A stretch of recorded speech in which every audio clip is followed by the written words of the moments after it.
Hey, what's up everybody? Hope you've been doing well.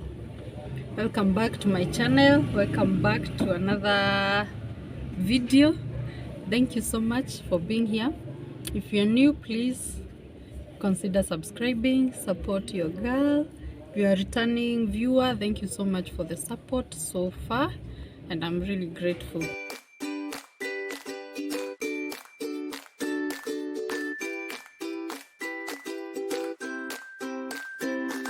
From the title, as you can see down below, we are giving a short story, a very short story of how of the journey I've gone through mitumba business and business in general, most especially clothes business. And so welcome, and let us talk about this. My hair is not looking the best today, but we all have a bad hair day. Mine has been a bad hair week, and next week is gonna be the same. So my name is Miss Kamotho, as you all know, and I'm seated here in my shop. I sell second-hand clothes. I sell mitumba clothes, as they are best known. And this is not where I started. It's been a journey. This is the second attempt actually in putting up a physical shop. So how did it start? Hey, actually 10 years ago, in 2012, was my first shot at business. And I had been looking for a job. I had completed college like 2 years back, and I had not secured a job. So with the help of my dad, he helped me set up a business, and I was doing this in Nanyuki town of Kenya. So the business was a beauty shop. I don't know how I settled on a beauty shop, because I have absolutely no idea how to run a beauty shop. I didn't know any product. I didn't know anything. I didn't know anything about cosmetics and all, which was the first mistake I did. So if you're planning and thinking of putting up a business, please don't put up anything you cannot tell apart. I didn't know what. There were things like foundations. All I had stocked were braids, a few oils, just a few basic things. I was just clueless, and needless to say, it went down. So in that shop, after I realized I couldn't do cosmetics, I started stocking clothes. And still I was doing baby clothes, children clothes. I don't know what it is with children clothes and me, because that is what I did then. So nikaona mavitu haziendi na rent lazima ilipwe ya duka. Your time na rent ya nyumba. I was doing badly. I was in another phase of life that I don't talk much about. So once I noticed that I'm not selling cosmetics, I started going to the market to select clothes to sell. And that time I knew there were bales, but I couldn't afford even a quarter of a bale. Even the shop you're hearing, the cosmetic shop, was like half empty. The shelves were I just had lip balms, nail polish, and very small things. So I'd wake up very early in the morning on market days. Those times it was on Saturday in Nanyuki town. So I'd go wait there when people are opening bales, and then I would select clothes. I would select like for 1,000 or like 2,000. I think the first selection was 1,000, and I came back with a lot of clothes. But I still don't know why they were not being bought. Gosh, I think it was just a dry season of my life. Everything was falling apart. But still I could sell. Not as fast. I think I was also young. I was also not knowing exactly what I was doing. I was confused. I don't know. But I gave it a shot anyway. So that's how I started my clothes business. I'd go to the market on Saturday morning, select clothes, because I remember there is a time I used to sell. There is someone who used to open bales at the roadside. I don't know why. if you're in Nanyuki, you know the area between the government hospital and somewhere around there. But that town has grown now over 10 years. But I would go there, sit in the morning, select clothes, and then take them back to my shop and hang them, and that's how I did. So after a few months, the business went down. All of it. Na nikafunga duka. I think I sold to someone. I don't remember receiving that money. I don't know what happened to that shop, but it just went under. I just let it go with very minimal money, if any. I don't even remember if I was paid. I don't know. At that point, I just wanted to, my life was beating me from all corners. Story for another day. So that's how I let it go, and I closed it and swore I would never. Mimi. Nikashona masikio, nikajiambia siku ingine. So I jaribu. And that's it. I closed and I got a job. One that I had been looking for after college. I had not secured any meaningful job. So then I got a job in a school. So that was it. I was like, me and biashara hatuko pamoja kabisa. So I went into employment for 2 years, and then I changed towns and came to Kitengela in 2014. So coming to Kitengela, I got a better job. Life was looking up to something good, and I was still in employment. But then in 2017, I started selling underwears, panties and boxers. Hey, nikafungua hadi page Facebook. Iko inaitwa Karowa Panties or something like that. And then there's a guy who kept calling me Karowa Panty everywhere. Gosh. But anyway, I was proud of it. And then I didn't have a shop. Where would I get the money from? So I got around 5,000. I got 5,000, went to Isli, went to Kamukunji, went to somewhere behind the room and started buying underwear. So the plan was hook it around my friends, do a word of mouth marketing and all. And I did well for some time, actually. And even in the evenings, yes, to me hustle. In the evenings when I leave work, I would carry them. I would go to the house, or I would carry them to work in a sack. And then you see these black market people who display their items on the streets. Mimi nilikuwa hao 2017. Nilikuwa nazitandaza kwa barabara. Ninauza jioni from around 6. Ninauza hadi 9. Sometimes ninaenda home sijauza hata panty hata moja. Sikuwa unaenda home hujauza. Sometimes nauza 2, 3. Then the mistake I did in that business, I don't know where the money was going to, because I was broke. I think I would sell a panty and eat that money. Well, yeah, it's a journey. So I did panties. At some point. I don't know what happened. Psyche kaisha. I don't know, but I think I was not getting returns, or just something happened. Did a few months and I stopped. I remember having so many panties in my house, guy. Hey, I wore all of them. Nilivaa zote, hadi zingine za kushikilia potis zilikuwa ngumu hapa kwa waist. Nikaanza kuzivaa.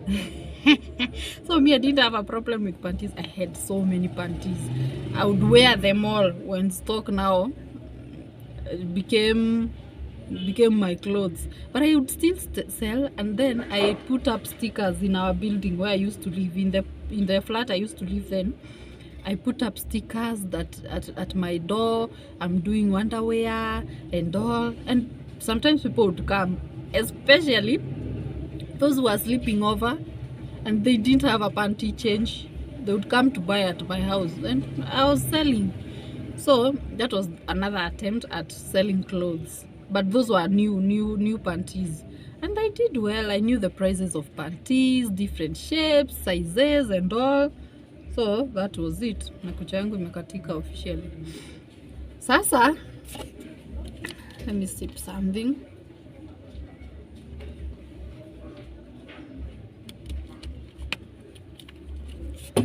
That was it. Hiyo biashara shwi kawachana nayo. Same year, no, later around 2018-2019 I started sewing mats. Sewing depends on who your teacher was. Easy floor mats, easy fluffy na mauzi. Hey, wacha biashara ishike, wacha haso ishike. Nilikuwa naendea mauzi hadi Biashara Street, Nairobi, nikitoka job Saturday. Nanunua colors, it's a threads,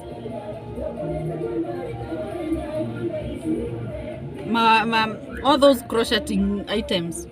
So I started weaving, or is it sewing and selling? Sewing and selling.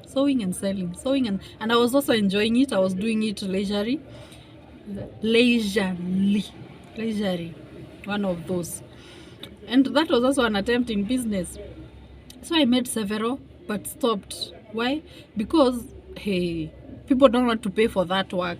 Hey, by the way, me, I respect everyone who runs that business. It has a lot of work. Before you weave one mat this size, hata ni ndogo, normal size bedside mats or wherever, it takes time. And for me, I was employed that time. I didn't have time to do it like full time. So one would take me so long, like a week or two to make. And then people don't want to pay quality. So mimi nikadogo sana. Sasa hiyo umechoka vidole. Nikaachana nayo. Hizo mats ziko kwangu kwa nyumba. Ninatandikanga tu one by one. So that was another attempt at business. And then after that I didn't do anything else. I didn't completely, but it kept disturbing me. So when I would get so broke, I would wonder, what can I do? I've tried business, I've tried selling, I've tried many things. I don't know. At one point, I was doing a side hustle of marketing some real estate company online. So I did online marketing. All those are attempts, but that was not a business. So that doesn't count. So in 2020, Corona came. So COVID came, and then what comes first? Salaries were slashed guy by half for several months. Wacha nisote. Yeah, I was so broke. But then businesses were also going under. So as much as I thought of businesses and doing business, it couldn't go anywhere. So I waited until Corona went down a bit, and then in 2021 April, I sat and thought I should do a side hustle now. So what came to my mind? Mitumba. For who? For children, because at least that is what I had an idea, a clue, a small clue. Mimi huyo nikaenda chama nikachukua loan. Nikachukua loan. Baadaye haikuenda vibaya. Nikachukua loan, nikafungua bail. Hey, wacha bail ifanye poa. So sasa hizo I used to hawk. Let me call it hawking around my friends, my chama mates, and word of mouth referral. So I would go after work. I used to be busy. I would go around, deliver clothes, open a new bail. Because of the first bail, I think it gave 100% return, and I was, where? Yeah. Madam boss. Nikauza, nikafungua ya pili, ikanichoma. Ni ya pili ama ni ya tatu? Nikafungua around July of 2021. Nikajiambia, sasa kuna baridi, watu watanunua masweta. And then my supplier advised me, usichukue vitu mzito. Watu Kitengela hawavangi, wanunuangi hizo vitu mzito. Huwa wananunua once, wanangoja season ya baridi wazivae, season ikiisha zinawekwa ndani. Mimi ni nani nilisikia. Kaitisha bell mzima ya hoodies za watoto. Zikakuja mingi. Karauza. Zinaenda tu moja. In short, your belly nilichoma vibaya sana. But such is business and such is life. nika attempt tena nikafungua ya 3. All this time at least inanisaidia kujisikia niko juu. Nikafungua page, follow my page on Facebook, Favored Closet. That's where I got my name from, my shop name. So I decided this hawking business is going to be one day a business, a real business. So I named it Favored Closet and opened a page. So I would post there my hoodies, my tunguon. Some of them are very cute. People would call me to supply, to take to their children. I would do house calls, office calls, and everyone who supported me during that time. Thank you so much. So I opened a page named it Favored Closet. Saa hiyo niko na duka. Hata niko na fikira nitaipata duka sina. So that's how I started hawking clothes, selling part-time, and my house used to be the store. Sasa nyumba yangu na ilikuwa bed sitter. Imagine bell 2. Gapi? Kwanza siku ya kufungua. Kwangu kulikuwa kuna jaa hivi watu wa ploti. I used to get exhausted. I used to get tired. Opening the bells, counting, pricing, arranging, because this is the house I'm still living in and it's a bed sitter. I have at least it has to remain organized and all. Sasa viti zangu zote zilikuwa za mtu. Nilikuwa nimebakisha ka space ka kuketi peke yangu peke. Hizo zingine ninaweka nguo, trousers, tops, dresses, hoodies zilikuwa zimechukua kiti mzima ile kubwa. So that was me and I knew acha niendelee. So watu walikuwa wanakuja wananunua nguo na wauzia and that kidogo. So nikaanza ku make sales, nikasave nikikula zingine mdogo and that was it. So with that name that I opened is the name of this shop. My shop is Favored Closet. So this year I put coins together, my savings, I applied for a loan from places, and yeah, that's how I have a shop now. And it's been 2 months, and I thank God. It's something. So there is a process. Trust the process. I know it sounds cliche and it sounds like I'm a motivational speaker, but it is true. Trust the process. Sometimes it is hard. It has taken me 10 years to see myself in a business, in a shop that is doing well. I'm now an employer. I can open my shop. Like today I'm selling for myself because it is Sunday after church and my girl is off. This idea has materialized 10 years later. When my first business dropped and I wondered why I can't keep a business, why other shops are always flogged, why other shops are full and all. 10 years later, miaka hiyo ikomi is when I have managed to put up a shop. So yeah, that's my journey. And so far so good. We are in Kitengela, located at the container shops between Milele Center and Catholic Road. Favored Closet on Facebook. Reach me out on Facebook if you wanna have any Mitumba business question. My Facebook name is Karo Wakamodho. So the journey continues. I'm not stopping here, and one day I'm gonna be a supplier also, because clothes business is something I can venture fully into. Right now I'm in employment, so this is I don't want to call it a side hustle. It's a business because it can sustain me. So slowly I'll start doing bells, selling bells to people. Vile mimi nauziwa bell nafungua nakuwa retailer. I wanna do wholesale in Mitumba. I wanna open another shop.